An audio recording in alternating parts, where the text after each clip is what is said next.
আজকে আমি আপনাদের সঙ্গে একটি মজার তথ্য দিয়ে শুরু করতে চাই।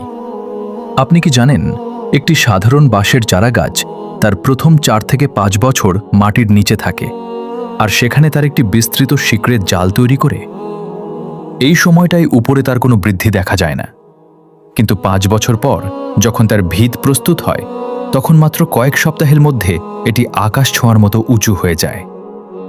বন্ধুরা, আমাদের জীবনও অনেকটা এমনই। আমরা প্রায়শই তাৎক্ষণিক ফলাফল দেখতে চাই।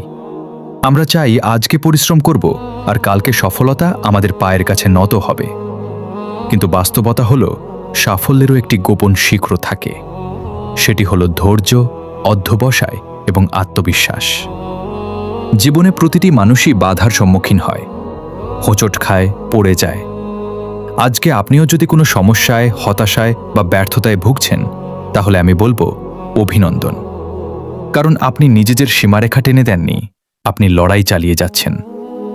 মনে রাখবেন, সফল ব্যক্তিরা তাদের জীবনের গল্প বলেন, কিন্তু তারা খুব কমই বলেন সেই রাতগুলোর কথা যখন তারা কেঁদেছেন। তারা খুব কমই বলেন সেই মুহূর্তগুলোর কথা যখন তারা ভেবেছিলেন, পারব তো? কিন্তু তারপরেও তারা প্রতি সকালে ঘুম থেকে উঠেছেন, নিজেকে একটু ভালো করে গুছিয়ে নিয়েছেন এবং আবারও যুদ্ধে নেমেছেন। আপনার ভিতরে যে শক্তি লুকিয়ে আছে, আপনি হয়তো তা জানেন না। যখন জীবন আপনাকে না বলে, তখন আপনি নিজেকে বলেন, হ্যাঁ, পারব। এই মানসিকতাটাই সবচেয়ে বড় অস্ত্র। আপনার স্বপ্নগুলোকে ছোট করে দেখবেন না, বড় স্বপ্ন দেখুন। কারণ স্বপ্নই হলো সেই শক্তি যা আপনাকে আপনার আরামের জায়গা, কমফর্ট জোন থেকে বের করে আনবে। তাই আজকে আমি আপনাদের একটি প্রশ্ন রেখে যেতে চাই। আপনি কি শুধু বেঁচে থাকতে চান, নাকি নিজের মতো করে বাঁচতে চান?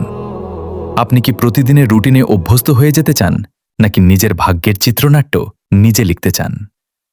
সিদ্ধান্তটা আপনার।